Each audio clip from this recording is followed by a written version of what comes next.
नमस्कार दोस्तों, हमारा पार्ट्स ऑफ स्पीच में नेक्स्ट टॉपिक है वर्ब। देखिए, हमने पार्ट्स ऑफ स्पीच में पहला टॉपिक पढ़ा नाउन, सेकंड पढ़ा प्रोनाउन, थर्ड पढ़ा एडजेक्टिव, फोर्थ टॉपिक है वर्ब। वर्ब यानी कि एक्शन वर्ड, वर्ब यानी कि एक्शन वर्ड यानी कि क्रिया।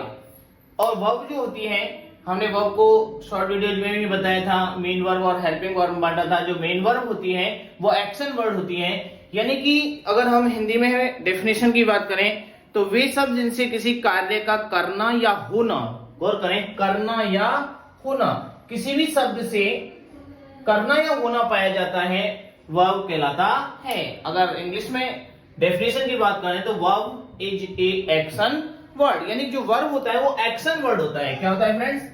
एक्शन वर्ड यानी कि प्रतिक्रिया। एक्शन मींस प्रतिक्रिया, यानी वर्ब एक ऐसा शब्द होता है जिसमें एक्शन होता है यानी कि प्रतिक्रिया होती है। जैसे नाउन था वो नॉन एक्शन वर्ड था जिसमें कोई एक्शन नहीं था, प्रोनाउन जो था वो भी नॉन एक्शन था, और एडजेक्टिव जो था वो भी नॉन एक्शन था, यानी कि नाउन, प्रोनाउन और एडजेक्टिव नॉन एक्शन वर्ड होते हैं, जबकि जो वर्ब होता है वो अपने आप में एक्शन वर्ड होता है। जैसे गो, प्ले, लाफ, रन, जंप, ये जो वर्ड लिखे हुए हैं ये अपने आप में वर्ब है क्योंकि इनमें एक्शन है। जैसे गो, जाना, जाने में आपको एक्शन होता है, प्रतिक्रिया होती है कोई ना कोई। लाफ, रन, जंप, जंप करने में आपको कोई प्रतिक्रिया होती है। यानी कि ये जो वर्ड लिखे हुए हैं ये सारे के सारे वर्ब हैं क्योंकि इनमें एक्शन होता है। अब देखिए, वर्ब को हम 5 भागों में डिवाइड करते हैं, यानी कि first verb, second verb, third verb, fourth verb and fifth verb. या वर्ब की 5 फॉर्म्स होती हैं, यानी कि 5 अवस्थाएं होती हैं, first, second, third, fourth and fifth. जैसे देखिए, हम गो एक वर्ब ले रहे हैं, इसकी फर्स्ट वर्ब क्या है? गो ही होती है। वेंट क्या है? सेकंड वर्ब है। गॉन क्या है? थर्ड वर्ब है। गोइंग क्या है? फोर्थ वर्ब है। और टू गो क्या है?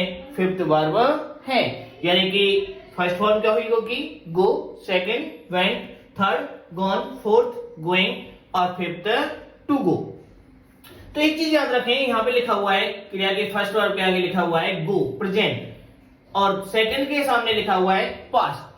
तो ऑलवेज याद रखें, क्रिया की जो फर्स्ट वर्ब होती है वो ऑलवेज प्रेजेंट होती है, उसका अपना खुद का टेंस होता है, इसलिए वो प्रेजेंट इंडेफिनिट टेंस के अफर्मेटिव सेंटेंस में हम क्रिया के फर्स्ट वर्ब को विदाउट हेल्पिंग वर्ब के यूज करते हैं, और वहां पे भी उसका अपना खुद का टेंस होता है प्रेजेंट इंडेफिनिट टेंस।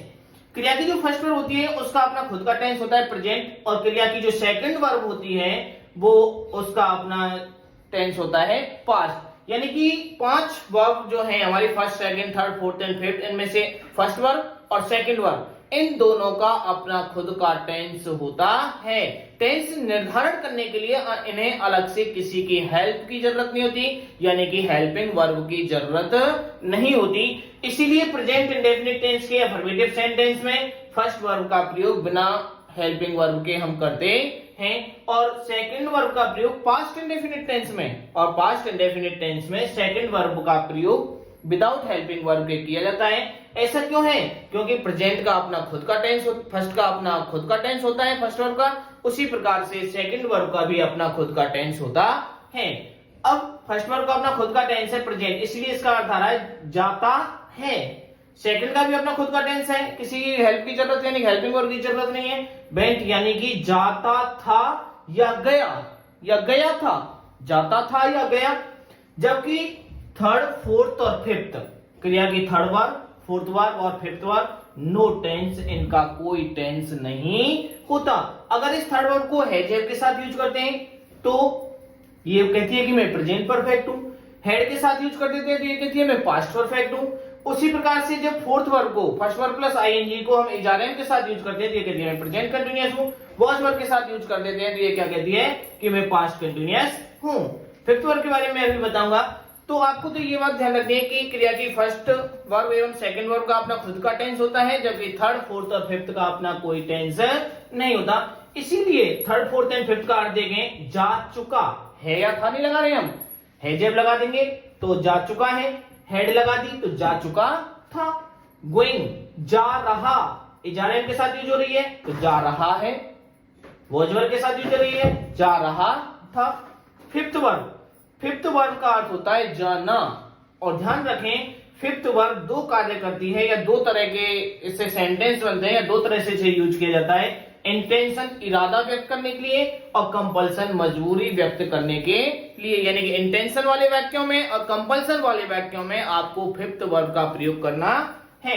आपने देखा होगा जब भी आप टेंस पढ़ते हैं तो टेंसों में फिफ्थ वर्ब कहां आती है, कौन से टेंस में फिफ्थ वर्ब आती है, तो यानी कि फिफ्थ वर्ब का प्रयोग अलग से हम टॉपिक के रूप में आपको पढ़ाएंगे कि फिफ्थ वर्ब का प्रयोग इंटेंशन व्यक्त करने के लिए एंड कंपल्सन यानी कि मजबूरी व्यक्त करने के लिए किया जाता है। उसी तरह से राइट वर्ब है, इसकी राइट फर्स्ट वर्ब है, लिखता है, रोट लिखा या लिखता था, रिटन लिख चुका, राइटिंग लिख रहा, टू राइट लिखना।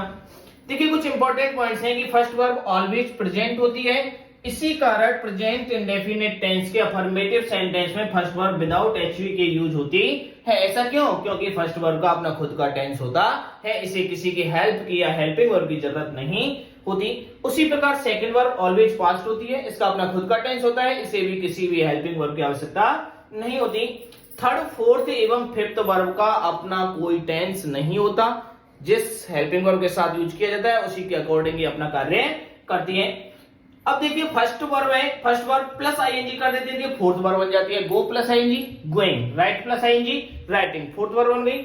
और फर्स्ट वर्ब से पहले टू जोड़ दे, अगर टू प्लस फर्स्ट वर्ब कर दे तो वो क्या बन जाती है फिफ्थ वर्ब। जैसे गो की फिफ्थ वर्ब बनानी है तो टू गो, राइट की फिफ्थ वर्ब बनानी है तो टू राइट। थैंक यू दोस्तों, यदि आपको हमारा वीडियो पसंद आए तो लाइक करें, कमेंट करें और हमारे चैनल को सब्सक्राइब करें।